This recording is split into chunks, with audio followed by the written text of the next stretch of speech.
मंत्र पाठ। ओ सहनावतु सहनौ भुनक्तु सह वीर्यं करवावहै तेजस्विनावधीतमस्तु मा विद्विषावहै। ओम शांति शांति शांति।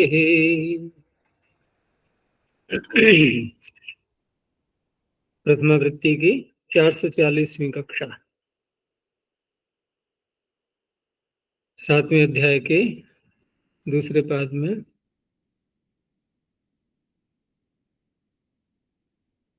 42 सूत्रों तक हो गया है। पूछना है कुछ?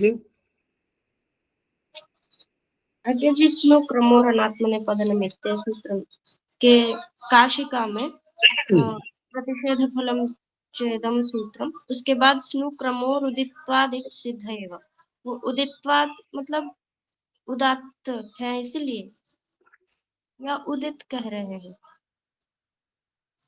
स्नु क्रमोरणात्मनेपद निमित्ते, इसमें जी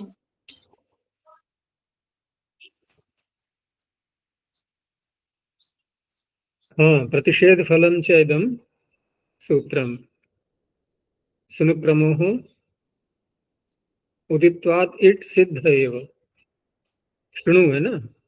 नहीं, स्नु क्रमोः क्रम क्रमुत का तो ठीक है, स्नु कैसे हो जाएगा? स्नु क्रमोः। अच्छा जी, उदात्त तो नहीं कह रहे, उदित्वा मतलब अशुभ छप गया है, ये लगता है मुझे। हाँ, उदित्वात, उदित होने से थोड़ी सिद्ध हो जाएगा, वो उदात तत्वात ही होना चाहिए। इनके कुछ वाक्यों को नीचे जो न्यास और पतंजलि कार उतारते हैं, जो कहते हैं, उसमें भी शायद नहीं है ये। प्रतिषेध फलम,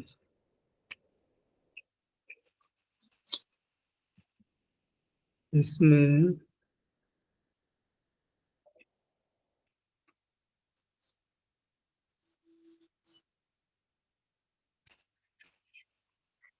वो संभाल लो, उसको उदात तत्वात ही होगा, क्योंकि न्यास में जो जहां प्रारंभ हो रहा है ना ये सूत्र, न्यास में देखो नीचे कि स्नु प्रश्रवणे क्रमुपाद विक्षेपे अनयोः उदात तत्वात् इति सिद्धे। ठीक है ना? तो वहां भी उदात्त कर लो काशिका में। वो उदात, वो दी की, दा की जगह दी हो गया है।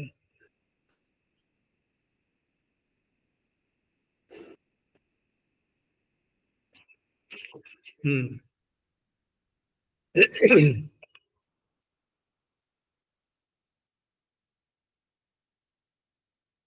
तो कल हमने देखा था लिंग सिचोर आत्मने पदेशु, यहाँ तक। और पीछे के जो 5 सूत्र थे, ये व्रीतः, व्री धातु और रीकारांत, इन सब के विषय में था। वो वहीं समाप्त हो गया था प्रकरण 5 सूत्रों में। आगे लिंग सिचोर आत्मने पदेशु, इसको अगले सूत्र में ले जाते हुए केवल लिंग और सिच और आत्मनेपद, इस विषय को आगे बढ़ाते हुए अगला सूत्र आ रहा है ऋतश्च संयोगादेः। ऋतः पंचम एकवचनान्तम च व्यापदम संयोगादेः पंचम एकवचनान्तम। अब इसमें ऋतः और संयोगादेः, 2 शब्दों में पंचमी आ रही है, विशेषण विशेष्य भाव हो जाएगा। संयोगादेः, संयोग आदिर यस्य, जिनके आदि में संयोग है, जाएंगी। और वो कैसी होनी चाहिए? ऋकारांत भी हो साथ में वो। तो संयोगादेः शब्द ऋतः का बन जाएगा विशेषण। संयोगादिर यो धातु ऋकारांतः, तस्माद उत्तरयोः लिंग सिचोः आत्मनेपदेषु वा इडागमो भवति। अब यहाँ इसको देखें तो ये प्राप्त विभाषा कहलाएगी या कि अप्राप्त विभाषा। तो ऋकारांतों का क्या नियम रखा गया है? हम जब एकाच उपदेश अनुदात्ता सूत्र में पढ़ी हुई कारिकाओं को देखते हैं तो क्या है ऋकारांतों का नियम? पहले तो वाक्य बोल दिया कि अनिट स्वरांतो भवती दृश्यताम, सारे ही जितने भी ऋकारांत हैं वो सब अनिट होते हैं। स्वरांत जितने भी हैं सारे अनिट होते हैं, उसमें ऋकारांत भी आ गए। फिर ऋकारांतों में से सेठ को निकाला गया। वो कौन कौन सी थी? अदंत, हाँ, अदंतम, रीदंतम और ऋतांच, वृद्धि। दंतों में वृंग और व्रें, यही तो है केवल दो। तो अब वृंग और व्रें के अतिरिक्त जितनी भी ऋकारांत हैं वो सारी कैसी कहलाएंगी? अनुदात्त। सारी ही अनुदात्त हो गई वो। तो इस तरह से ऋतश्च संयोगादेह जो विकल्प से इडागम कर रहा है, तो इसका तात्पर्य है कि इडागम प्राप्त नहीं था। ठीक है ना? एकाच उपदेश अनुदात्ता से इडागम प्राप्त नहीं था, विकल्प करके आत्मनिपद में किया जा रहा है। लिंग और सिच में केवल लिंग और सिच जो आत्मनिपद में आएंगे वहां पर लिंग से हमेशा हम आशीर लिंग ही लेंगे यहाँ पर, ये सबको ध्यान रखना है, क्योंकि आर्ध धातुक वही होता है और आर्ध धातुक को ही इडागम की प्राप्ति होती है। तो बिना आशीष शब्द पढ़े भी आशीर लिंग ही आना है। अच्छा जी, अप्राप्त विभाषा है। हाँ, अप्राप्त भाषा कहलाएगी अभी।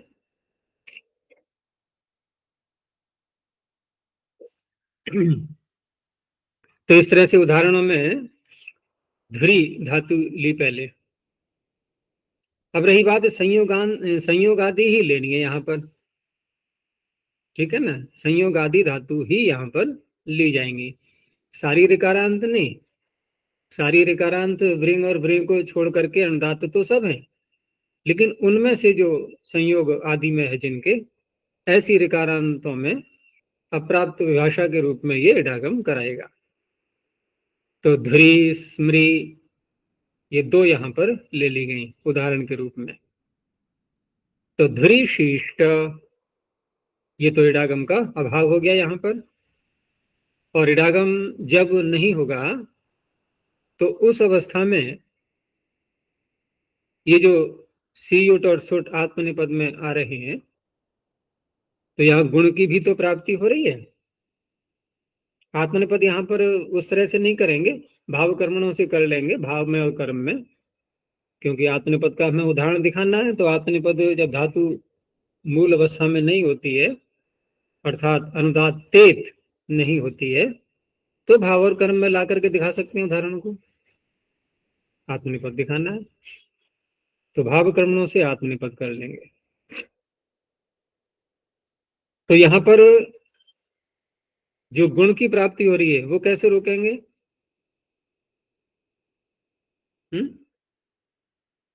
ध्री है ना, ध्री ऋकारांत है। तो जहां ये अतिदेश का प्रकरण दूसरे पाद में प्रथम अध्याय में लिंग और सिच का है कोई सूत्र, वहां पर देखो एको झल से हमने एकह को ले लिया, झल को भी ले लिया, ठीक है ना? लेकिन एको झल में तो सन की अनुवृत्ति आ रही है। एको झल जो है वो तो सन को कित करेगा। ये बार बार अभ्यास करने से ही सूत्र मस्तिष्क में आ पाते हैं सब ये। तो एको झल ने तो सन को कित कर दिया। हलंताच ने इक के समीप जो हल, अंत में तो हल ही आएगा, उसने भी सन को ही कित किया। अब अगला सूत्र आया लिंग से चा वात्मने पदेशु। यहाँ भी देखो लिंग और सिच ही चल रहा है ना? वहीं पहुंच गए। तो आत्मनिपद में जब लिंग और सिच आएंगे तो वहां पर भी अब वो उसमें अनुवृत्ति किसकी आ रही है? इकोझल हलंताच लिंग से चा वात्मनिपदेशु। तो लिंग से चा वात्मनिपदेशु सूत्र को निकालो। वहां देखो किस किस की अनुवृत्ति आ रही है।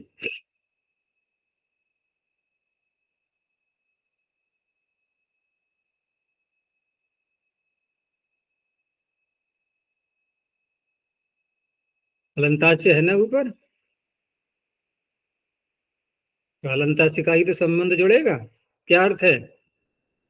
इकः समीपात् फलः परौ झलादि लिंग सिचौ आत्मनेपद विषये किद्वद्भवतः। तो ध्री तो आई नहीं उसमें। ये तो एगंत है ना, ये हलंत कहाँ है? ध्री या स्मृ ये नहीं आए ना इस सूत्र में, मेरा कहने का तात्पर्य है। इस सूत्र का तो विषय नहीं बना ना यहाँ पर ये अभी, क्योंकि ये तो हलंत ले रहा है ना। हलंत है और हल के समीप में एक है, लेकिन इसके अगला सूत्र क्या है? उश्च। उश्च। तो आ गया नहीं आ गया अभी है? तो ऐसे अभ्यास किया करो सूत्रों का बार बार। तो उश्च ने अब ऋकारांत ले लिए, इसमें ये सारी आ गई। उधर से ऊपर से लिंग और सिच ले लिया, लिंग और सिच आत्मनेपद सब बातें आ गई नहीं आ गई। तो ऋकारांत जो धातुएं होती हैं उनसे उत्तर आत्मनेपद में आया हुआ झलादि लिंग और सिच, ये ध्यान रखना है साथ में, झलादि लिंग और सिच ये कित हो जाते हैं।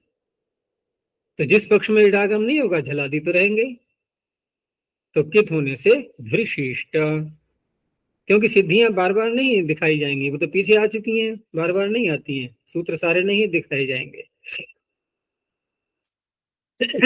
और जिस पक्ष में इडागम हो जाएगा तो उच्च सूत्र नहीं लग पाएगा, नहीं लगेगा तो गुण हो गया। देखो आगे ध्वरि शिष्ट,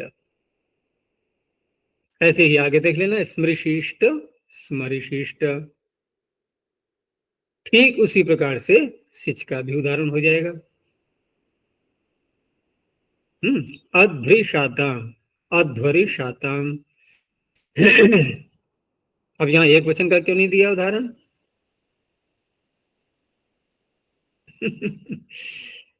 एक वचन में है ही नहीं सिच, सिच चला गया ना ह्रस्वादंगात। तो जिस सिच को इडागम नहीं हुआ है ऐसा करके दिखाना है, वो सिच ही नहीं है, दिखाएं किसको? किसको दिखाएं? है ही नहीं, वो सिच का ही लोक हो गया।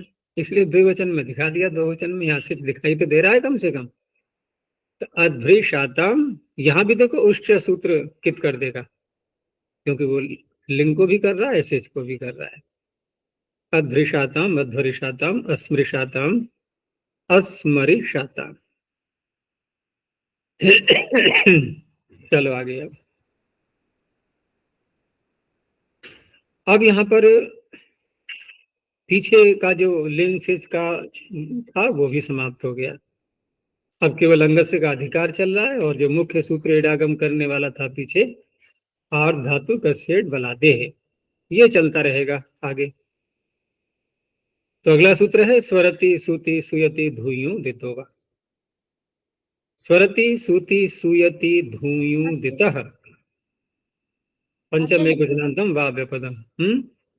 अच्छा जी, यहाँ जो एक वचन में सिच ही नहीं रहा तो बात ही नहीं, तो वैसे ही क्या पीछे सिचि च परस्मै पदेशु में हमने प्रावारित बनाया था, वहां भी इटी से सिच हाँ नहीं वहां भी रहेगा। सेटी से हटा दिया था उसको, वहां भी नहीं था।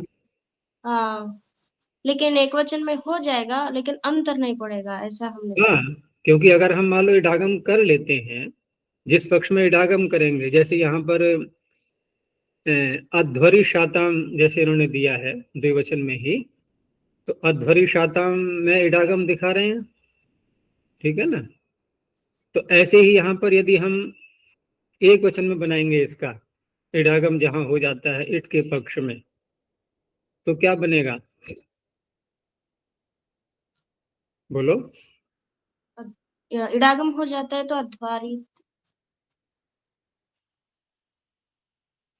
है हाँ, क्योंकि वहां पर भाव और कर्म में हमने किया है ये आत्मनिपद, तो भाव और कर्म में आत्मनिपद करते हैं, तो चिली के स्थान पर जो सिच आता है, तो वहां सिच न होकर के क्या आएगा फिर? चिण भाव कर्मणो, वहां चिण भाव कर्मणो आएगा, चिण हो जाएगा ना। तो चिण हो जाएगा तो उस अवस्था में चिणो लोक से त का तो लोक हो जाएगा, जो एक वचन में त प्रत्यय आएगा, और चिण के कारण से धातु को वृद्धि भी होगी। ठीक है ना, तो वहां इस तरह से बनेगा, देख लेना धातु वृत्ति में और स्पष्टता से।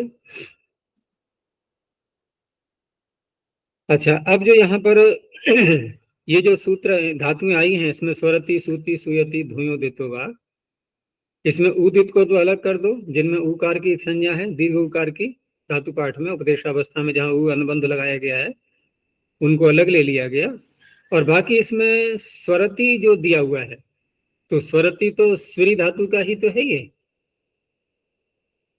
स्वरति स्वरी धातु का ही है, और स्वरी धातु तो ये पिछले सूत्र का विषय बन रही है, देखो बन रही है कि नहीं, ऋकारांत भी है, संयोगादि भी है, और यहां भी इसको पढ़ा गया है। तो पिछले सूत्र में ऋकारांत सारी ले ली गई हैं, लेकिन वहां पर जो इडागम का अभाव दिखाया जा रहा है वो केवल 2 ही स्थलों पर तो है, लिंग और सिच, आत्मनेपद में केवल। लेकिन ये सूत्र ये तो बहुत व्यापक है, ये प्रत्येक वलादी आधातु को ले रहा है, इसमें कोई बंधन नहीं है कि कौन से लकार में हो, कौन से पद में हो, है कौन सा प्रत्यय हो, कोई भी हो सकता है, जितने भी वलादी आधातुक हैं सर्वत्र इडागम का विकल्प करेगा। ठीक है ना, तो इस तरह से कोई विरोध नहीं है परस्पर। पिछला सूत्र तो केवल आत्मनेपद में जब हम स्वरी का प्रयोग करेंगे और लिंग और सिच लाएंगे केवल, तब वहां पर विकल्प करेगा वो, ये अन्य सभी स्थलों पर विकल्प करेगा। लेकिन अन्य जो उसमें आई थी धातुएं, ध्वरि, स्मृति आदि, जो भी पीछे उदाहरण दिए थे, वो यहाँ पर नहीं आ सकती अब इस सूत्र में, क्योंकि इसमें केवल स्वरी पड़ी हुई है बस, तो स्वरी के लिए अलग से ये सुविधा दी गई है। दूसरी एक चीज और है कि यहां से अब वा का प्रारंभ हो रहा है, विकल्प का, और ये विकल्प जाएगा आगे ये 8 सूत्रों तक। ठीक है ना, 8 सूत्रों तक सभी सूत्र विकल्प से इडागम करेंगे। और पीछे हम देख चुके हैं कि किसी भी धातु से अगर विकल्प से इडागम जब कहा जाता है तो निष्ठा में यस्य विभाषा सूत्र इट को रोक देता है। तो यही प्रकरण है वो सारा, यस्य विभाषा जो निषेध कर रहा है निष्ठा में इडागम का, वो इसी का आधार लेकर के कर रहा है, क्योंकि यहाँ ये जो 7 सूत्र हैं ये विकल्प जो कर रहे हैं, ये सारी धातुओं से निष्ठा में हम जब प्रत्यय लाएंगे तो वहां इडागम नहीं होगा। ठीक है ना, ये ध्यान रखना है, क्योंकि यहाँ सब विकल्प के ही सूत्र हैं अभी ये।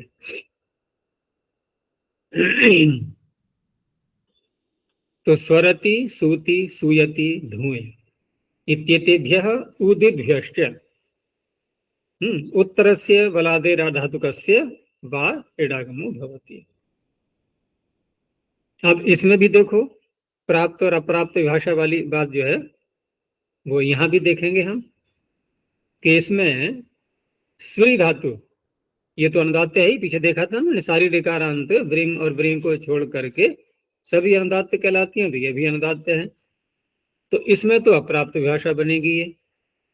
लेकिन अन्य जितनी भी हैं ये सूति, सुयति, धुएं और उदित, ये सारी सेठ है, इनमें प्राप्त भाषा होगा। ठीक है, इसे कह सकते हैं सूत्र को हम ये प्राप्त विभाषा है, ये प्राप्त भी है और अप्राप्त भी है।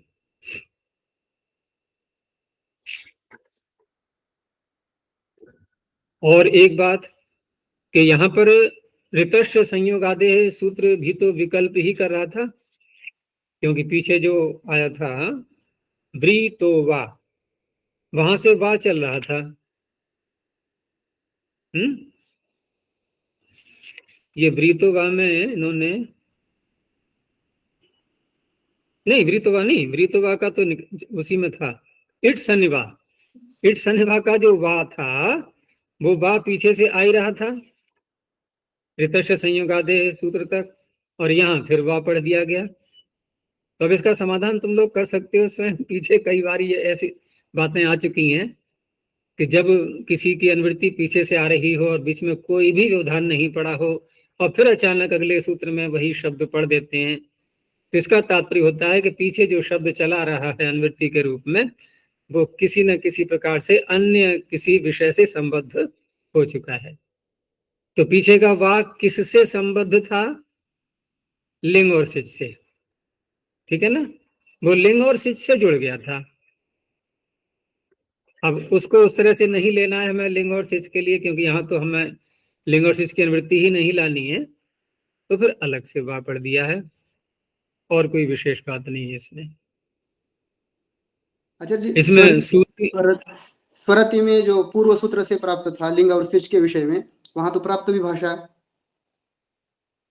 हाँ, नहीं प्राप्त क्यों, अप्राप्ति ही कहलाएगा, क्योंकि श्री धातु तो अनुदात्त है ना, श्री तो अनुदात्त है। जैसे यहां हम कह रहे हैं कि अप्राप्त है, तो पिछले सूत्र में भी अप्राप्ति ही कहलाएगा, ठीक है। यद्यपि हम ये कह सकते हैं कि द्विशीष श्री धातु से यदि हम लिंग और सिच लाएंगे आत्मनिपद में, भाव कर्म में जैसे भी लाएं, आत्मनिपद यदि लाएंगे तो फिर ये सूत्र भी तो विकल्प कर सकता है। ये तो कोई बंधन डाल नहीं रहा है ना कि परस्मी पद हो या आत्मनिपद हो, लेकिन पीछे बना दिया गया है उसके लिए अलग से सूत्र, तो उसको भी लगा सकते हैं, इसको भी, मतलब वहां तो दोनों ही बैठे हुए हैं विकल्प करने के लिए। लिंग और सिच का आत्मनिपद है, वहां दोनों ही बैठे हुए हैं, तो कोई बाधा नहीं है किसी प्रकार की, कोई विरोध नहीं है परस्पर। दूसरे यहाँ पर सूती और सुयति में विकरण का भी निर्देश कर दिया गया है यहाँ, ठीक है ना। जैसे सूती तो कौन से गण की लग रही है ये? शब्द नहीं है ना, अदादि गण की। और तो अदादि गण में कहां पर है ये?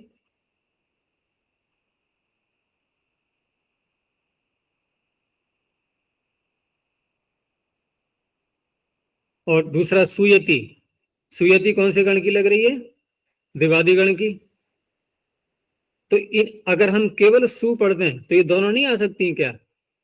केवल सु पढ़ दें तो केवल सु पढ़ेंगे तो वहां क्या होता है कि नियम ये होता है कि यदि धातुएं अनेक हैं धातु पाठ में एक जैसी, किसी में अनुबंध है किसी में नहीं है ना, और हमने निरनुबंधक ग्रहण कर दिया किसी सूत्र में, तो कौन सी परिभाषा को बोलते हैं?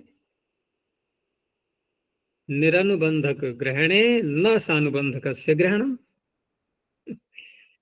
अगर सूत्र में निरनुबंधक ग्रहण किया है तो धातु पाठ में से वही ली जाएगी, अगर मिल जाती है तो निरनुबंधक भी मिलती है, सुप्रेरणे निरनुबंधक भी मिलती है, उसी का ग्रहण होता है फिर, ठीक है ना। तो यहां इन्होंने सूती सुयति कह करके सुप्रेरणे को हटा दिया है।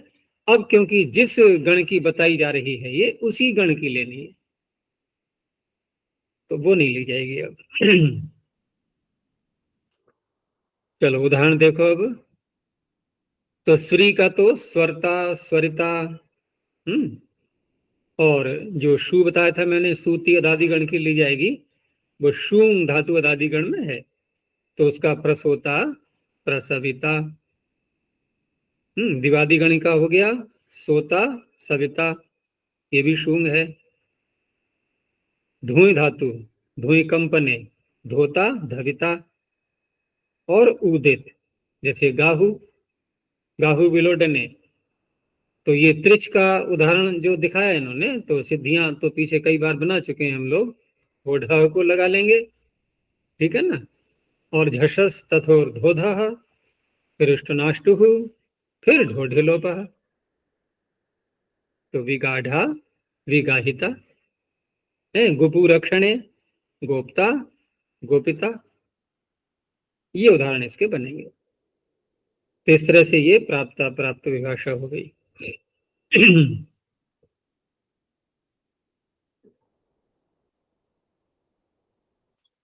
यहाँ एक प्रश्न ये उठ सकता है कि जैसे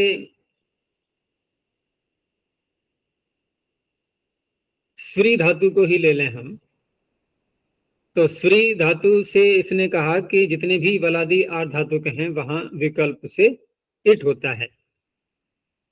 और अगर हम कित प्रत्यय ले आए, जैसे इक्तवा को ही ले आओ स्वी से, अब क्या रूप बनेगा? स्वी से त्वा प्रत्यय आया, तो त्वा को क्या हम विकल्प से इडागम कर सकते हैं यहाँ पर? तो हम देखते हैं कि जो धातुएं उगंत होती हैं उनके आगे जब कोई कित प्रत्यय आता है तो पीछे सूत्र पढ़ लिया ना, श्रेयोकः किति। यही बहुत लगता है सूत्र, इसका अभ्यास खूब करना। बहुत जब धातुवृत्ति पढ़ी जाती है ना तब ये सूत्र आते हैं बार बार इस प्रकार के। तो श्रेयोकः किति में जो उकः पढ़ा हुआ ये बहुत व्यापक काम करता है। उगंत धातुएं बहुत सी हैं धातु पाठ में, और वहां जब कित प्रत्यय कोई आगे आएगा तो विडागम को रोक देता है, ठीक है ना। तो श्रेयोकः किति स्वी उगंत ही तो है, और क्त्वा प्रत्यय लाए हम। अब यहाँ पर हम कहें कि ये तो कह रहा है विकल्प से, वो कर रहा है निषेध, तो कौन सा लगेगा? ये प्रश्न उठेगा। तो श्रेयोकः किति जो है ना, ये प्रतिषेध बलवान होता है, ये सदा ध्यान रखना। प्रतिषेध को बलवान माना जाता है, प्राप्ति को बलवान नहीं, निषेध बलवान होता है। तो उस अवस्था में जब कित प्रत्यय आएगा, क्योंकि ये चरितार्थ तो सूत्र है ही अपने स्थलों पर, अभी जो उदाहरण दिए हमने स्वरता स्वरिता आदि, यहाँ चरितार्थ हो चुका है ये स्वी में, कोई बाधा नहीं है। इसका क्षेत्र है भी व्यापक, और श्रेयोकः किति का तो छोटा सा क्षेत्र है, कित प्रत्यय को ले रहा है केवल वो। यद्यपि चरितार्थ वो भी अन्य धातुओं में हो जाएगा, कित प्रत्यय में अन्य धातुओं में चरितार्थ हो जाएगा वो। केवल स्वी का हम जब प्रयोग करेंगे तब विरोध दिखाई देगा कि ये कह रहा है विकल्प, वो कह रहा है निषेध। तो वैसे तो मैंने कहा निषेध बलवान होता है, लेकिन यदि वही निषेध क्रम की दृष्टि से पहले आ जाए तो और अधिक बलवत्ता हो जाती है उसकी, उसी को कहते हैं पूर्व विप्रतिषेध। तो पूर्व विप्रतिषेध के कारण से स्वी धातु के आगे एक त्वा प्रत्यय को इडागम नहीं होगा, ठीक है ना, स्वित्वा ही बनेगा। अब रही बात इसमें और जो आ रही है सूति सूयति, है ना, या धू, इनको भी ले लो, ये भी तो उगंत है, ये भी तो उगंत है ना।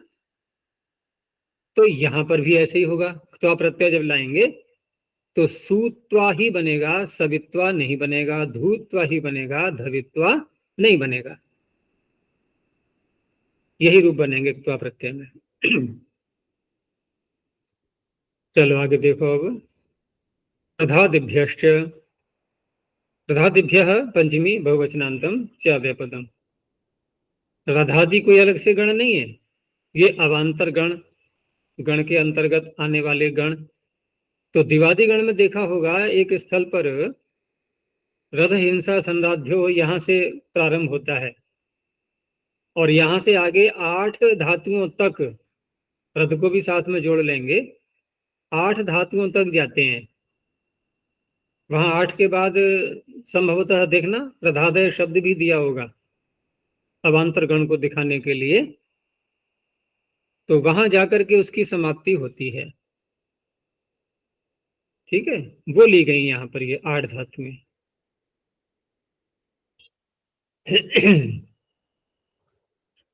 अच्छा, उन 8 धातुओं में 6 और 2, उसमें देखो बीच में एक पाठ आ रहा होगा, नहीं अंत में ही दिया है उसमें, कि रधादि धातुएं उदात्त हैं, लेकिन वो त्रिप और द्रिप जहां पर आई हुई हैं वहां लिखा होगा त्रिपी द्रिपी त्वनुदात्त, लिखा है ना ऐसा, कि त्रिप और द्रिप ये 2 अनुदात्त हैं, तो बाकी 6 कैसी हो गई? ये उदात्त हो गई। तो उदात्त होने से नित्य ईट प्राप्त था, अनुदात्त होने से निषेध था, तो ये भी प्राप्त विभाषा हो गया, ठीक है ना। ये सूत्र भी प्राप्त विभाषा है। तो धादिभ्यः उत्तरस्य बलादेरार्धधातुकस्य वा इडागमो भवति। उदाहरण देख लो अब। तो रथ का त्रिच प्रत्यय में रद्धा, झषस तथोर्ध्वोदः झलाम झष झषि, दूसरे पक्ष में रधिता, आगे नश धातु है ये, तो नश धातु में यहां क्या करेंगे, पीछे भी नष्टा की सिद्धि आ चुकी है। क्या होगा नष्टा में, मस्जी मस्जी नशोर झली नुमागम हो जाएगा। किस पक्ष में हो पाएगा नुमागम, जब इडागम नहीं होगा तभी तो झलादि मिलेगा। तो नष्टा और दूसरे पक्ष में नशिता, यहां इडागम नहीं होगा। त्रिप धातु, तो त्रिप धातु में यहां क्या करेंगे, जिस पक्ष में इडागम नहीं होगा उस पक्ष में तृप्ता, ठीक है ना। और जिस पक्ष में इडागम हो जाएगा तो यहां क्या बनेगा, देखो यहां सूत्र पीछे आ चुका है या आएगा, आ गया ना। अनुदात्तस्य चर्दुपधस्यान्यतरस्याम, ऋतुपधस्य, ये ऋतुपध होने के कारण से, ऋतुपध होने के कारण से कौन सा आगम करता है वो, रम। हाँ, तो क्या बनेगा, तृप्ता, तृप्ता। अन्यतरस्याम है ना, अनुदात्तस्य च ऋतुपधस्य अन्यतरस्याम, तो विकल्प करके क्या कहा तुमने, रम सृजी दृशोर झली अम अकिति, अमागम। तो तृप्ता ये तो बन गया वैसा, और दूसरा तर्पता, ठीक है ना, और तर्पिता ये इडागम का हो गया, इडागम का हो गया तर्पिता। ऐसे ही द्रप धातु में भी ले लो, द्रिप में, तो द्रप्ता दर्पता दर्पिता, ठीक है ना। और द्रोह धातु में, द्रोह धातु में हकार को दादेर धातोर घ, फिर झष सथोर धोध, फिर झलाम जष्टि द्रोगधा, और दूसरा द्रोढ़ा भी बना हुआ है। ये दो कैसे हो गए,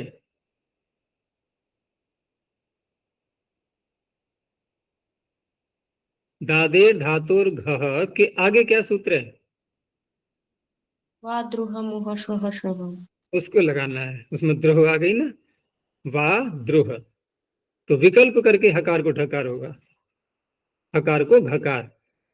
देखो हो ढह तो ढकार करता है, फिर दादे धातुर घ घकार करता है, वाद्रोह विकल्प से घकार करता है।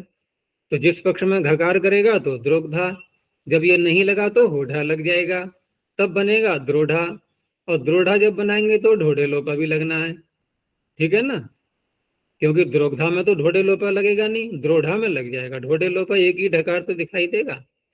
जिस पक्ष में इडागम हो गया तो द्रोहिता, तो तीन रूप हो गए ये।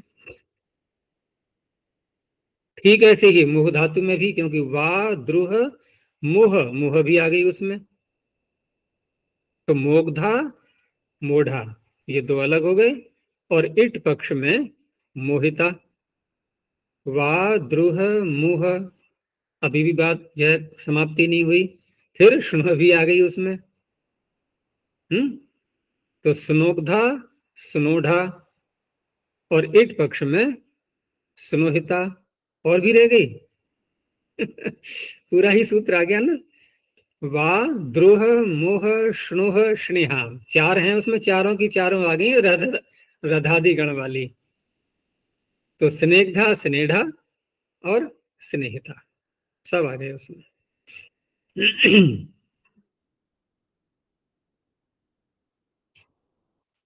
चलो आगे देखो, अब निरह कुशः, निरह पंचमे कुशनांतम, कुशः पंचमे कुशनांतम।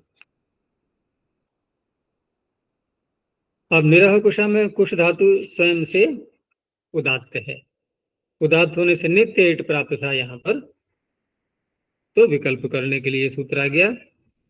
तो निर इत्येवं पूर्वात कुश अंगाद उत्तर से बलादेराधातुक से वाइडागम भवती, उपसर्ग के साथ में ही होगा, अकेले करेंगे तो इडागम नित्य ही होना है, फिर उपसर्ग लगाएंगे तब विकल्प से होगा।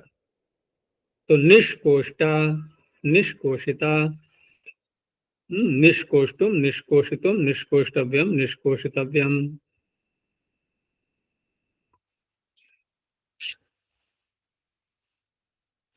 आगे फिर और लिया इसी धातु के लिए कि इण निष्ठायाम,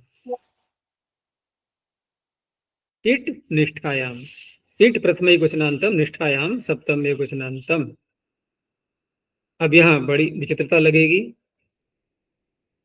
इडागम की ही बात चल रही है, फिर सूत्र में इडागम पढ़ दिया है ना। अरे इडागम का ही तो प्रकरण चल रहा है, प्रकरण से बाहर कहाँ हुए हैं अभी हम, पहली बात। दूसरी बात यह है कि निरह कुशा ने क्या ऐसा कहा था कि कौन से प्रत्यय में विकल्प करेगा, वो कौन से में नहीं करेगा? उसने तो सारे ही बलादी आधातुक ले लिए थे, ठीक है ना। जब सारे बलादी आधातुक ले लिए तो क्या निष्ठा नहीं आ पाएगा उसमें? अब उलझन आएगी ना यहाँ पर कि निष्ठा में भी तो वो कर सकता है इडागम, लेकिन वो कर रहा है विकल्प से। और यहां पर यदि हम इट न पढ़े सूत्र में, अब थोड़ा इट को हटा करके विचार करना, बुद्धिपूर्वक विचार करो कि सूत्र में इट को नहीं पढ़ा, सूत्र बना दिया निष्ठायाम, तो क्या कहा जाएगा कि पाणिनि सब कुछ भूल चुके हैं या उनको पता ही चला, पता नहीं क्या से क्या अंड बंड बोल रहे हैं ऐसे। अरे जब पिछला सूत्र विकल्प कर रहा है सभी बलादी आधातुकों को और निष्ठा कह करके कि निष्ठा परे रहते निर्पूर्वक कुछ धातु से उत्तर विकल्प से इडागम होता है, तो ये कौन सी बात कही जा रही है अलग से? ये तो काम पिछला सूत्र कर ही रहा था। ये मैंने तब कहा कि जब इट को न पढ़े तब, यही तो समस्या आएगी सामने, यही समस्या आनी है, क्या करेंगे फिर? तो पहली बात तो इट पढ़ा इन्होंने इसलिए कि पीछे वाले इट का संबंध है विकल्प से, एक तो वो हटाना था।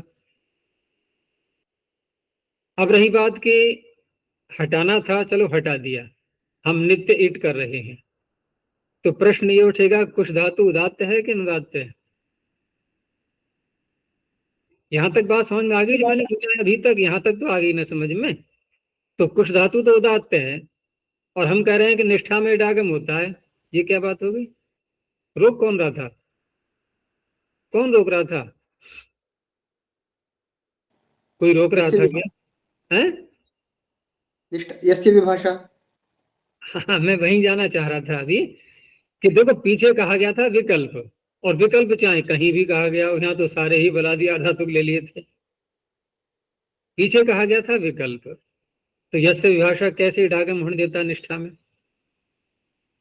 इसलिए निष्ठा में इडागम के लिए ये सूत्र है। अर्थात निरह कुशः से भले ही विकल्प से इडागम कहा गया है, लेकिन यहां जब निष्ठा प्रत्यय लाएंगे हम, निर साथ में लगा होना चाहिए, ध्यान रखना, तो उस अवस्था में यस्य विभाषा यहां नहीं रोकेगा। तो कहने का तात्पर्य निष्ठा के अतिरिक्त जो अन्य प्रत्यय हैं वहां तो विकल्प से इडागम होगा, और निष्ठा में नित्य ही इडागम होगा, ठीक है ना। तो अगर हम उदाहरण बनाएंगे जब निष्कुशितः निष्कुशितवान, और किसी से कहा जाए इडागम करो यहाँ पर, तो किस सूत्र से करेगा वो कहेगा धातु पाठ में, हाँ धातु उदात्त है, चलो ठीक है, आठ धातु का सेठ बला दे है, यही पे लगाएगा वो, इसी पे ध्यान जाएगा सीधा। लेकिन यहाँ कितने घूम फिर करके तब इडागम हो पाया है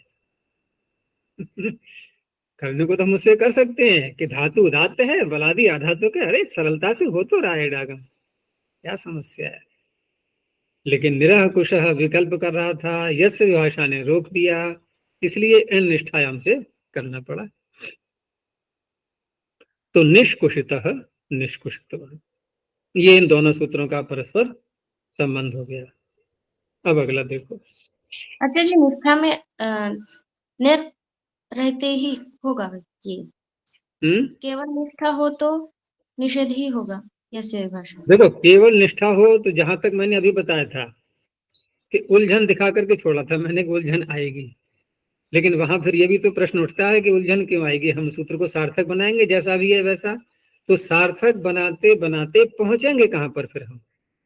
सार्थकता उसकी कैसे बनाई जाएगी कि हमने निष्ठायाम बोल दिया, इट पढ़ा नहीं, अगर हम इतना ही अर्थ करें कि निष्ठा में विकल्प से इडागम होता है तो निरर्थक हो जाएगा सूत्र। ये काम तो निरह कोशाई कर रहा था, हो जाएगा नहीं। और फिर भी हम यस्य भाषा ये जो है निष्ठायाम सूत्र को बोल रहे हैं, तो क्या अर्थ बनेगा बताओ। अच्छा, सार्थकता कैसे होगी इसकी? कि यस्य विभाषा में रोका, निष्ठा में कर देंगे। सार्थकता तब होगी उसकी कि निष्ठा प्रत्यय में जो यस्य विभाषा नित्य निषेध कर रहा था, वो नित्य निषेध न होकर के वहां भी विकल्प से होता है, यहां आकर के सार्थकता होगी। ठीक है ना, हो गई सार्थकता नहीं पूरी। लेकिन इस सार्थकता को करके, इस सार्थकता को करने से परिणाम क्या निकला? परिणाम ये निकला कि हमने निष्कुषितः निष्कुषितवान ये तो बना लिए, दूसरा निष्कुष्टः निष्कुषितवान ये भी तो बन रहे थे, फिर नहीं समझ में आया। और ये अब ये अशुद्ध बन रहे थे। हमें नित्य ही ईट करना है, तो इन सारी समस्याओं को ध्यान में रखते हुए, क्योंकि पाणिनि का दिमाग इतना हल्के मत ले लेना उनको, वो सारी बातें समझते हुए तब उन्होंने इटका यहाँ पर ग्रहण कर दिया। अब इटका ग्रहण कर दिया है, अब तो फिर अर्थ ही अन्य प्रकार से हो जाएगा सीधा, क्योंकि दोबारा इटका आ गया है। तो पहली बात तो वा को हटाओ, वो वा से जुड़ा हुआ था। अब वा को हटा दिया, तुरंत ध्यान आएगा कि हाँ, निष्ठा में तो यस्य भाषा बिल्कुल ही रोक रहा था, और यहाँ प्राप्ति करानी है, नित्य प्राप्ति करानी है। अब वो अर्थ निकल आएगा सरलता से। आचार्य जी, और कोई उपसर्ग हो तो ये सारे दोनों सूत्र लगेंगे नहीं कोई भी इनमें से। पूर्ण न यस्य भाषा लगेगा, लगा के दिखाओ। अच्छा, यस्य भाषा भी तब लगेगा ना जब निर साथ में जुड़ा होगा, क्योंकि निर साथ में होने पर ही तो विकल्प हो रहा है। तो निर साथ में होने पर ही निष्ठा में रोकना चाह रहा था वो, यहां नहीं रोक पाया वो। तो यस्य भाषा को देखें अगर हम, तो ये जो 7 सूत्र हैं विकल्प करने वाले, अब 6 ही बचे। बस 6 क्या, बल्कि इन निष्ठायाम तो अलग कर दो, बिल्कुल 5 ही सूत्र मिलेंगे उसको जहां वो लग पाएगा यस्य भाषा। क्योंकि 2 अलग कर दो ना, अभी ये 2 एक ही विषय के हो गए ना, ये कुछ धातु के लिए। अब आगे देखो, तीश सह लुभ रुष ऋषः, ती सप्तम एक वचनांतम, ईश सह लुभ रुष ऋषः पंचम एक वचनांतम। अब यहां कहा गया है ती, जबकि निष्ठा में भी त होता है, लेकिन तकार कहने से अन्य प्रत्यय भी आ जाएंगे, त्रिच तुमुन तव्यत ये सारे आ जाएंगे अब तो, इसलिए ती पढ़ दिया है। तो ईशु, इस धातु यहाँ पर जो ली जाएगी वो इशु लेंगे। कैसे लेंगे बताऊंगा अभी मैं।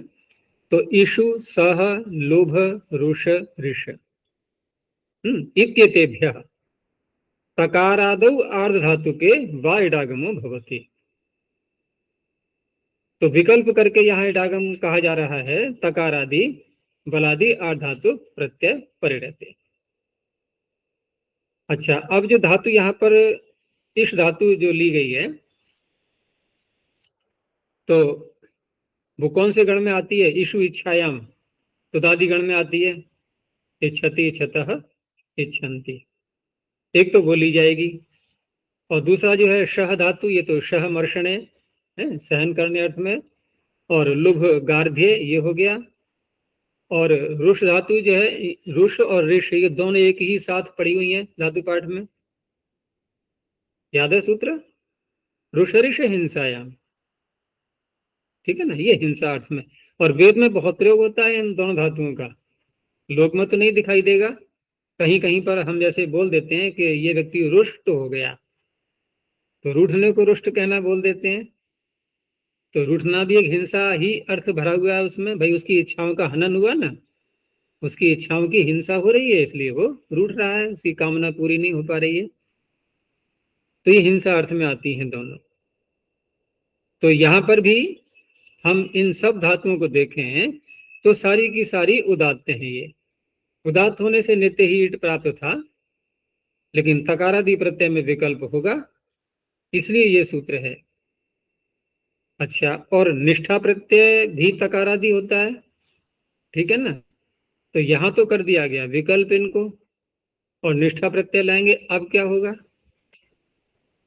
तो पीछे जो प्रसंग चला था वही बात कि प्रतिषेध कर रखा है पहले से ही, उसकी बलवत्ता कहलाएगी वहां पर, वो इडागम नहीं होने देगा निष्ठा में अब, ठीक है ना, इन सब धातुओं में। तो इस धातु से भी हम क्या बनाते हैं, इष्ट बोलते हैं ना, इष्ट, एषित नहीं बोलते। लेकिन यहां कह सकते हैं एष्टा, एषिता, अन्य प्रत्ययों में। ये त्रिश प्रत्यय का हो गया। सह धातु से सोढ़ा, सहिता। अब सोढ़ा में ढोढ़ लोप नहीं लगेगा, कौन सा लगेगा, सही वहोरो दवर्णस्य, उसी के आगे सूत्र है।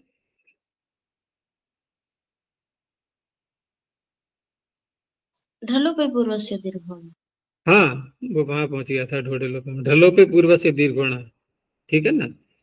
तो दीर्घ न होकर के सही वहोरो दवर्णस्य ये लग जाएगा। लुभ धातु से लोभधा, लोभिता। तो पहले झषस तथोर धोधा लगाएंगे, और फिर झलाम जष्टशी। ऋष से रोष्टा रोषिता, ऋष से रेष्टा रेषिता।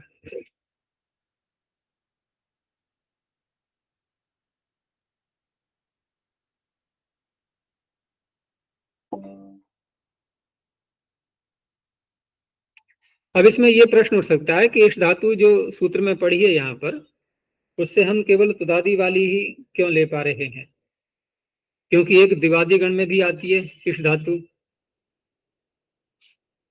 दिवादी गण में भी, दिवादी गण में भी आती है। इष्टगतौ वो गति अर्थ में है, और एक क्रियादि गण में भी है, इष्णाति रूप चलते हैं उसके, इष आभीक्षणीय। तो इष आभीक्षणीय जो है ये क्रियादिगण में भी है, और यहाँ पर तो एक सामान्य रूप से इष कह दिया है सूत्र में, तीश सह लुभरु शरिशः, तो उनको भी तो लेना चाहिए था। लेकिन यहाँ पर तुदादी गण वाली ही जो ली जाती है ये इषु इच्छायाम, तो इसका समाधान करने के लिए बहुत से व्याख्याकारों का ये भी कहना है कि इसको उदित मानना चाहिए, यहाँ पर मतलब उदित इसको पढ़ना चाहिए, यानी उदित मानते हुए, व्याख्या के ही द्वारा चलता है पता, और तो कोई समाधान इसका नहीं है। तो व्याख्या के रूप में यहाँ पर उदित ही इसको स्वीकार किया गया है, क्योंकि उनके उदाहरण वैसे मिलते नहीं है, अर्थात वहां पर सर्वत्र इडागम ही मिलता है नित्य, ईट रहित का उदाहरण वहां पर नहीं मिलता है उन धातुओं में, तो उसी का यहाँ पर ग्रहण किया गया है। चलो आगे देखो।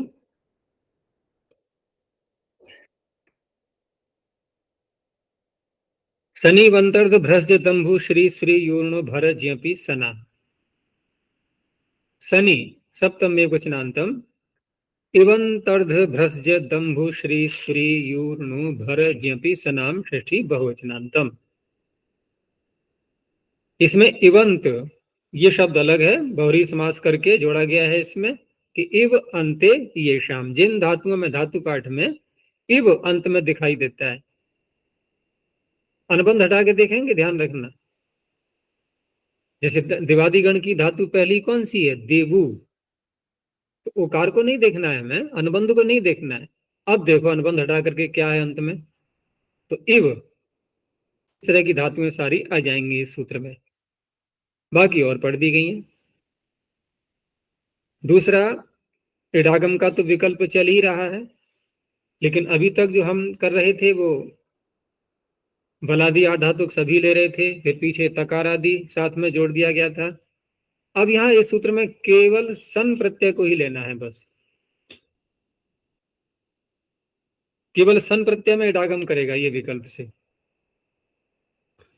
तो कौन कौन से धातुएं हैं, तो इवंता नाम धातु नाम, रिधु भ्रस्ज दंभु श्री श्री यु पूर्णु भर ज्ञपि सन, ये सन प्रत्यय नहीं, सन धातु, क्षणुदाने इत्येतेषां सनि वा इडागमो भवति। विकल्प करके डागम। देखो इसमें स्वी भी फिर से आ गई है, और स्वी की चर्चा हमने पीछे भी की थी, ठीक है ना। पीछे आया था ना, स्वरती सूती सुयति धुयू दितोबा, तो वहां तो सारे ही बलादी धातुक आ गए थे, ठीक है ना। तो अभी चर्चा करेंगे उस पर। तो यहाँ इवंतों में पहले देखते हैं, जैसे दि देवी शती, तो दिव धातु यहाँ पर है, दिवादिगण की पहली धातु, उसको ले लिया है इन्होंने। और जो भी धातुएं यहाँ पर आ रही हैं, सर्वत्र डागम तो सिद्ध ही था, लेकिन सन में विकल्प से प्राप्ति करानी है, उसके लिए ये सूत्र हो गया। तो जिस पक्ष में इडागम कर लेंगे उस पक्ष में तो दी देवी क्षति, यहाँ कोई भी समस्या नहीं है, गुण इत्यादि करके ये बन चुका है। लेकिन जिस पक्ष में इडागम नहीं करेंगे, अब क्या स्थिति बनेगी, तो फिर वहीं पहुंचो पहले अध्याय के दूसरे पाद में, ठीक है ना। तो पहले तो हमने बोला एको झल, बार बार देखो आ रहे हैं ना सूत्र ये, अब अभ्यास पक्का हो जाना चाहिए। तो इकह झल तो इगंत को ले रहा है, झलादि सन चाहिए, नहीं लगेगा ना ये। आगे क्या है, लंताक्षर। देखो लग रहा है अब ये, इक के समीप जो हल, हलंत हो गई है और एक है उसके समीप में, सन प्रत्यय आगे आ गया है झलादि, इसने कर दिया कित सन को, अब गुण तो होने से रहा। अब क्या करेंगे फिर हम, कि जब कित प्रत्यय आगे आता है तो उस अवस्था में ऊठ करने वाला सूत्र कौन सा है, वो हो शूड अनुनासिके च, अनुनासिक हो या अन्य कोई कित प्रत्यय आ जाए, तो उस अवस्था में छकार को और वकार को, छकार को शकार और वकार को ऊठ, तो वकार को ऊठ कर लो, यणादेश करके बन गया द्यू, ठीक है ना। तो यहाँ पर दिव धातु से सन प्रत्यय लाने के बाद हलंताच से सन को कित कर दिया गया, फिर वकार को ऊठ आदेश कर दिया, यणादेश करके बन गया द्यू। अब आगे जो सन प्रत्यय है सन्निगों से यहाँ पर द्वित्व भी करेंगे, तो द्वित्व करेंगे तो द्यूस और द्यूस, सकार तक ले लेंगे ना, द्यूस द्यूस। अब यहाँ हलादि शेष आदि लगा करके ह्रस्व भी लगा लिया, तो अभ्यास का तो हो गया दु, हो गया दुद्यु क्षति बन गया। ऐसे ही आगे का देखो रिध धातु का, तो रिध में यहां भी सन प्रत्यय करके और सन करके गुण भी कर लेंगे, जिस पक्ष में इडागम हो रहा है उस पक्ष की बात कर रहा हूं मैं, तो गुण भी कर लिया हमने, तो रिध का बन गया अर्ध, अर्ध ई स। अब क्योंकि ये धातु आजादी है और सन प्रत्यय पर रहते सन्निगों से जब द्वित्व करेंगे, तो द्वितीय एकाच को देखना है हमें यहाँ पर, क्योंकि उपलब्ध हो रहा है। तो द्वितीय एकाच कौन सा है, जो इट किया था हमने अभी, वही तो बनेगा द्वितीय एकाच। और उस इट से पहले कौन कौन से वर्ण आ रहे हैं, रेफ धकार, ये दोनों आ रहे हैं।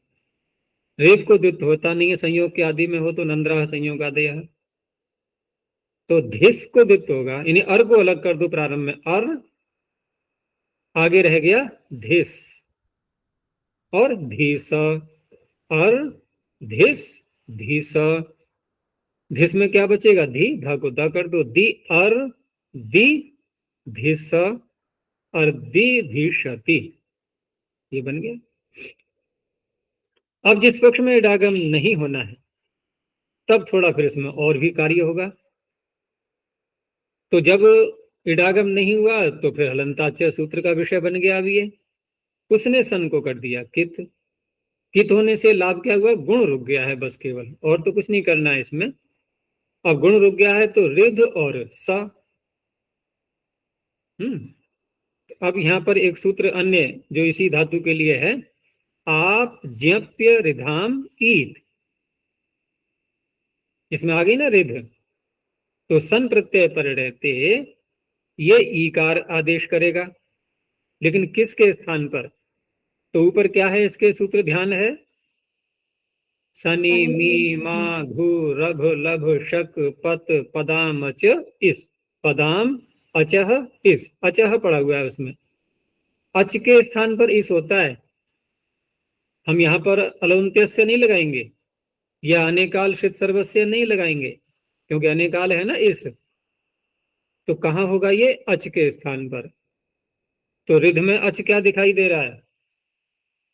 ऋकार, हैं? री ऋकार, दिखाई दे रहा है। तो री को हमने किया ई का, इस नहीं ईत, मैं इस बोल गया था, ईत आदेश। तो रिकार को ई आदेश कर लिया, पर भी हो जाएगा, तो ईर्ध बन गया। और रिध का बन गया ईर्ध, और आगे सन प्रत्यय है।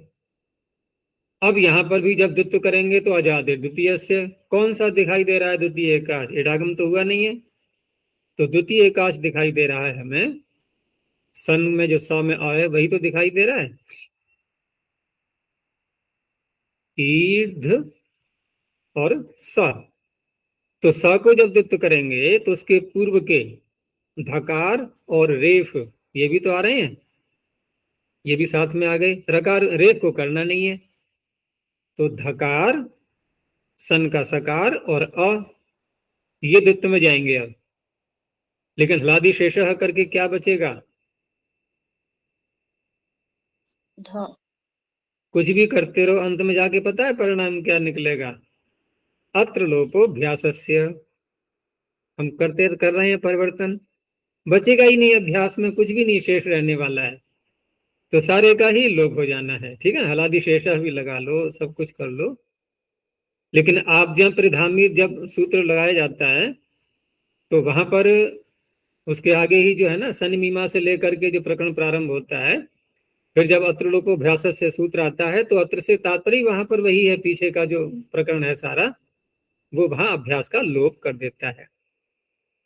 तो हलादि शेषः भी लगा लिया हमने, सन्नतः से एकार भी कर लिया, अभ्यासे चर्चा भी लगा लिया, दी बना लिया था प्रारंभ में। ठीक है ना, खूब जो है उसका मॉडिफिकेशन करते करते और बाद में वो ले गया, अत्र लोपोऽभ्यास से हटा दिया उसने। तो ये है स्थिति। तो रह गया केवल हमारे पास में ईर और धकार है, आगे सन का सा है, धा को त हो जाए खरीचे से, ईर सती। तो अर्धधि क्षति और ईर सती इस तरह से बनते हैं दोनों। आगे है भ्रस्ज धातु। तो भ्रस्ज में जिस पक्ष में इडागम करेंगे तो और द्वित्व कर लिया, भ्रस्ज भ्रस्ज ई स। अभ्यास में सारे कार्य करके और सन्नतः से एकार भी कर लिया, बी भ्रस्ज ई स। अब ये जो भ्रस्ज है इसमें झष परे होने के कारण से झलाम जश झशी, झलों के स्थान पर जश हो जाता है। तो झल जो सकार है उसके स्थान पर जश आएगा तो कौन सा आएगा? धकार आएगा। धकार को फिर स्तोषनाशु से जकार हो जाएगा, तो बिभ्रजिष्यति ऐसे रूप बनेगा। और जिस पक्ष में इडागम नहीं होगा उस पक्ष में भ्रस्ज द्वित्व करके, भ्रस्ज भ्रस्ज अभ्यास कार्य करके सन्नतः लगा करके, बी भ्रस्ज और सन का सकार है आगे स है। अब यहाँ पर स्को संयुगाद्वरन्ते च सकार को हटा देगा क्योंकि झल परे है आगे। रह गया केवल ज भ्रज, बी भ्रज स। अब वृक्ष भ्रज सूत्र जकार को शकार करेगा, षडो का हसी लगाएंगे और स को श कर लेंगे, विभ्रक्षति। ठीक है। दूसरा इसमें भ्रस्ज धातु में विकल्प से रम आगम भी होता है। तो ये हमने अभी जो बनाया था ये उस पक्ष में बनाया जिस पक्ष में रम आगम नहीं हुआ है। भ्रस्जो रूप अध्यो रमन्य तरस्याम, ये है रम वाला जो वहां मुंह से निकल गया था रम उधर। तो ये जो रम आगम होता है ना ये दो वर्णों में होता है, दो वर्णों के स्थान पर। कौन कौन से? तो सूत्र में ही पढ़ दिया है, रोपधयो हो। क्या अर्थ हुआ? रेफ और उपधा। तो भ्रस्य में बताओ, रेफ और उपधा कौन कौन से वर्ण आए? उपधा में कौन सा है? सकार। सकार से पहले कौन सा वर्ण है भ्रस्य में? आकार। अब आकार को मत छेड़ना, उसके पहले है रेफ। तो रेफ को कहीं और जगह से उठाया, उपधा को कहीं और जगह से लिया गया। तो अब रह क्या गया? पहले इन दोनों को हटा दो, रेफ को और सकार को हटा दो। बोलो भ्रज में क्या बचा? भज। भज बचा। अब भज में रम करना है हमें। रम कैसा है? मित। कहाँ आएगा ये? अकार से उत्तर। भा के आगे आएगा ना, तो भा के आगे आएगा और रम का रेफ बचेगा केवल। तो क्या बनेगा?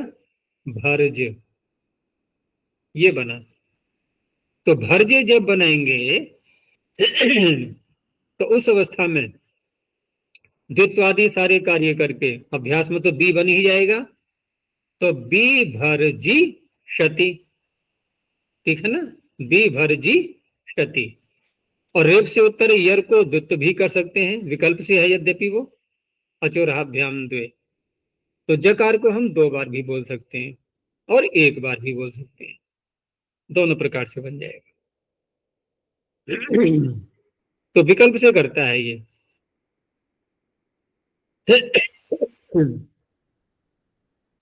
अच्छा, अब यहां पर ये तो रहा ईट पक्ष का। जब इडागम कर लिया था हमने, तब रमागम करके इस तरह से बनाया। लेकिन रमागम अनिट पक्ष में भी तो बन जाएगा। रमागम करने के लिए झलादि आदि कहने की आवश्यकता नहीं है, वहां झल नहीं देखना है हमें। अनिट पक्ष में भी रमागम होगा, तो अनिट पक्ष में रमागम करके वहां भी ऐसे ही बनाओ।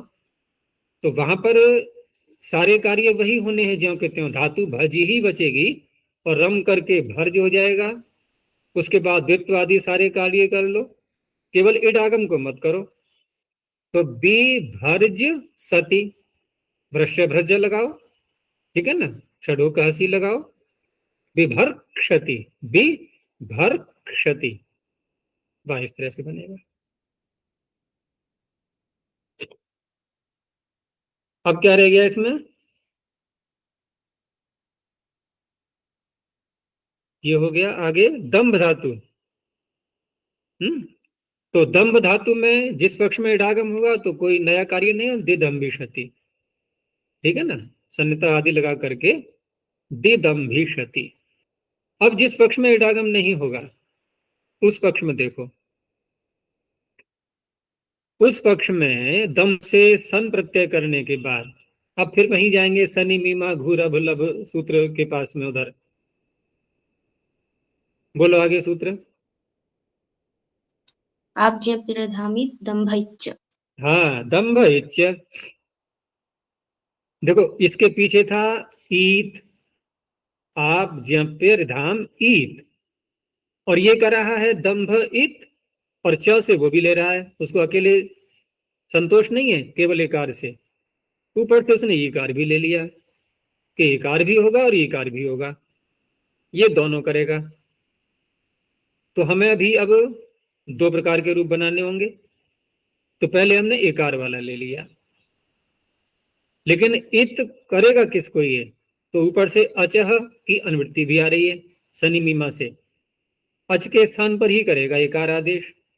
तो दंभ में अच कहां पर है? द में अ, तो बन गया दिंभ। बस अब दिंभ मान करके रूप चलाने हैं हमें। अब दिंभ के आगे सन प्रत्यय लाए। इडागम तो हुआ नहीं था, अनिट का चल रहा है, ये ध्यान रखना। अनिट का चल रहा है तो सन भी झलादी हो गया, और झलादी सन होने से अब हलंताच्य सूत्र का विषय बन गया ये। और हलंताच्य में बताया था मैंने कि हल वहां पर जाति पक्ष में ग्रहण किया गया है। एक से अधिक हल होंगे वो भी आ जाएंगे, एक हल होगा वो भी आ जाएगा। तो हल के समीप एक मिल गया कि नहीं? यद्यपि दो हल हैं, लेकिन वो हल जाति मान करके हल के समीप एक आ गया, सन को कित हो गया। तो कित होने से लाभ क्या हुआ यहाँ पर? ये गुण आदि के निषेध की बात नहीं है, गुण तो प्राप्ति नहीं है, क्योंकि संयोग है यहाँ पर, गुरु है वो तो लघु है ही नहीं। लेकिन अनिताम हलुदाय किंगिति, ये तो मकार का लोप कर सकता है अनुनासिक का। किसने बना दिया? दिभ, दिम्भ का। आ गया समझ में यहां तक? दिम्भ का बन गया दिभ, हलंताचे लगाने के बाद अनितताम से अनुनासिक का लोप कर दिया। अब द्वित्व कर लो, तो दिभ स, एकाचु बशु भश, ठीक है ना। तो जो दिम्भ में जो दकार दिखाई दे रहा है हमें, वो क्या बन गया? धिम्भ। वो धिभ, मकार तो पहले हटा दिया, वो बन गया धिभ।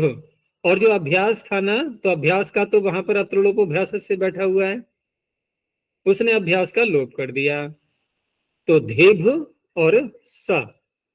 अब खरीचे लगा लो, धिप सती। और दूसरे पक्ष में दंभ इच्छ से जब दीर्घ ईकार करेंगे तो बनेगा धीप सती। हो गया स्पष्ट? ये इस तरह से है। आगे श्री धातु। तो श्री धातु में उत उपसर्ग लगा करके इन्होंने उदाहरण दिया है, तो उत को थोड़ी देर के लिए हटा लो अभी। तो श्री धातु में यहां पर जिस पक्ष में इडागम करेंगे, तो उस पक्ष में श्री के आगे इट और सन है, द्वित्व इत्यादि कार्य करके, अभ्यास के सारे कार्य करके, सन्नता से नहीं, सन्नता तो यहां है ही नहीं, इकार पहले से ही विद्यमान है। तो श्री और आगे गुण हो जाएगा, श्री को गुण करके अयादेश, तो श्री श्रई, ठीक है ना। श्री श्रई शति, उत लगा दो, उत श्री श्रई शति। तो जिस पक्ष में इडागम है उस पक्ष में तो कोई विशेष कार्य नहीं है। अब जिस पक्ष में इडागम नहीं करेंगे तो वहां पर श्री धातु कैसी है? इगंत है, और आगे झलाधीसन हो गया। तो किससे करेंगे किताब? एको झल से सन को कित कर लिया। कित होने से गुण तो होगा नहीं, लेकिन अजनगमाम सनी से, अजंत होने के कारण से दीर्घ अवश्य हो गया, तो श्री बन गया है। श्री और सन है आगे, द्वित्वादि सारे कार्य करके उच्च श्री शति। अब आया स्वी। तो स्वी धातु में यहां पर जिस पक्ष में इडागम कर लिया उस पक्ष में तो गुण आदि कार्य सारे करके, और अभ्यास में सन्नतः भी लगेगा यहां पर, क्योंकि उरत लगा करके तो आकार आ जाएगा ना, तो सन्नतः से इकार करके सिस्वरिशति। लेकिन जिस पक्ष में इडागम नहीं होगा, जिस पक्ष में इडागम नहीं होगा उस पक्ष में श्री और श्री के आगे जब सन प्रत्यय है तो यहां किससे करेंगे सन को कित? फिर वही सूत्र आ गया। अब सन को कित करने से, जैसे हमने श्री में किया था, तो दीर्घ भी कर लेंगे अध्यनगमाम सनी से। लेकिन रीत धातु हो जब सूत्र लगने आया तो उसी के आगे क्या सूत्र था? और आगे दोष्ठ्य पूर्व से। देखो री के पूर्व ओष्ठ्य वर्ण आ रहा है कि नहीं, वकार। तो वहां पर ओकार होगा, अब एकार नहीं होगा। रीत धातु तो एकार करता है और उदोष्ठ्य पूर्व से ओकार करता है, और उकार होगा तब भी रपर हो जाएगा, हलीचा से दीर्घ कर लेंगे तो स्वूर्ष बनेगा। स्वूर्ष, वह पे दीर्घ उ की मात्रा। अब यहां जब इसको द्वित्व करेंगे तो क्या बनेगा? सुस्वूर्षति, ठीक है ना, सुस्वूर्षति। ये बनेंगे श्री के उदाहरण। ऐसे ही यू धातु में, अब यू धातु में जिस पक्ष में इडागम हो जाएगा तब तो कोई विशेष कार्य नहीं है। जैसे पीछे बनाया था हमने ऐसे ही यहाँ पर भी ये यविषति, ठीक है ना, गुण होकर के अवादेश होकर के ये यविषति, लेकिन जिस पक्ष में इडागम नहीं करेंगे उस पक्ष में इकोझल लग जाएगा कि गुण होगा नहीं, और दीर्घ हो जाएगा अध्यनगमाम शनि से।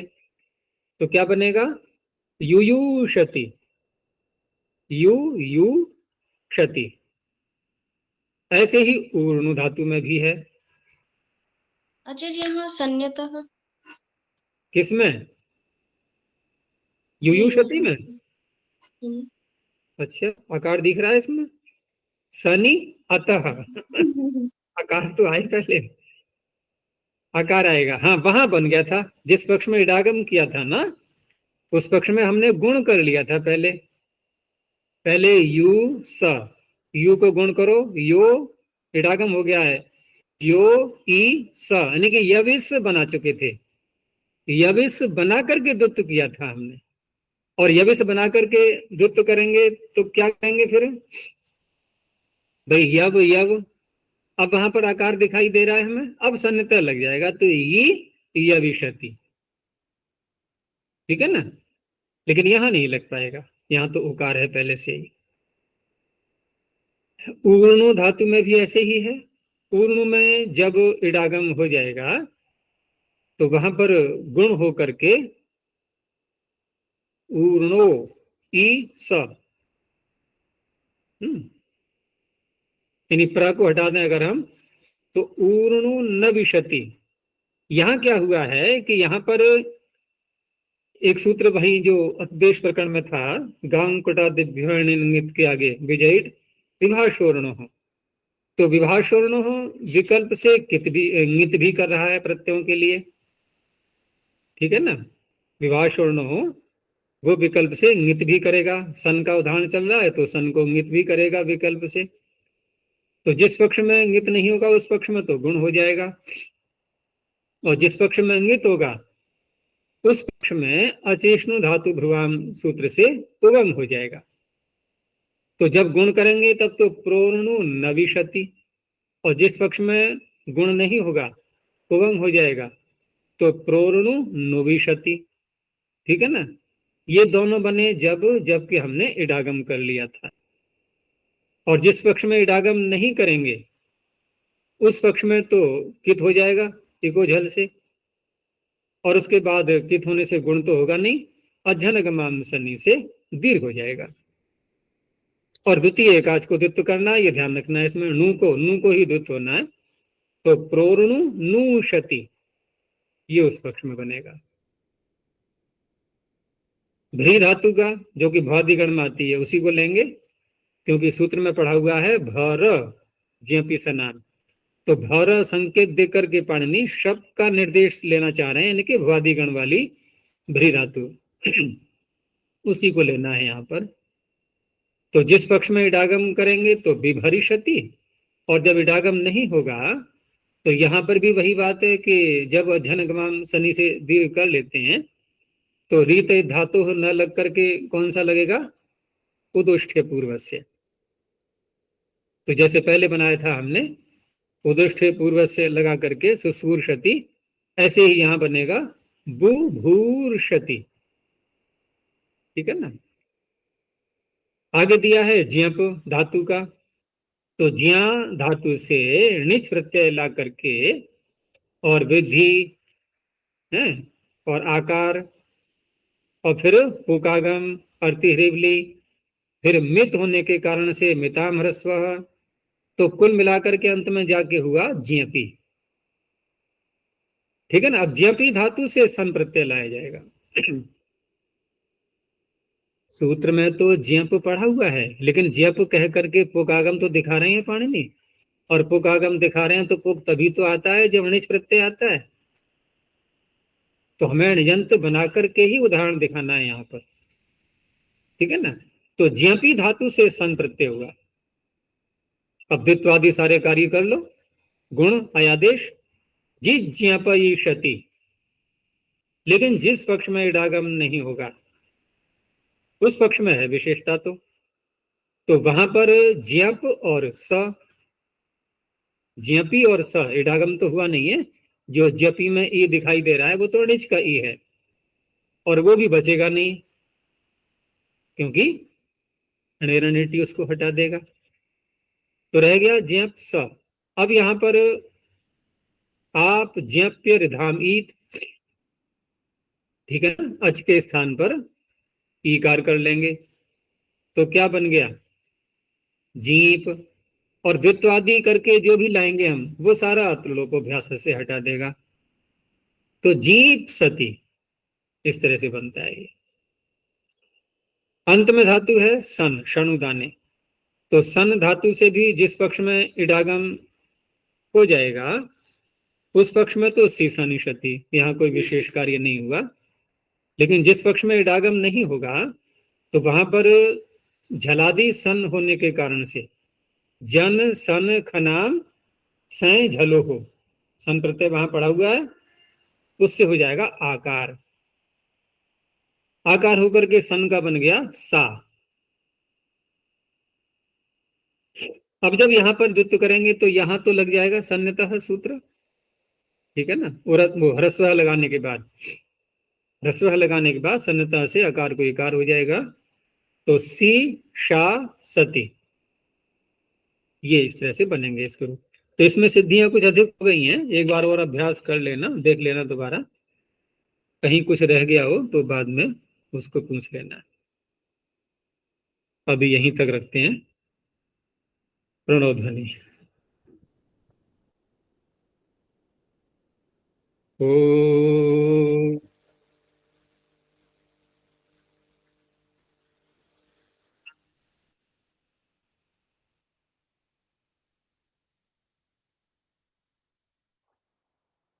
ओ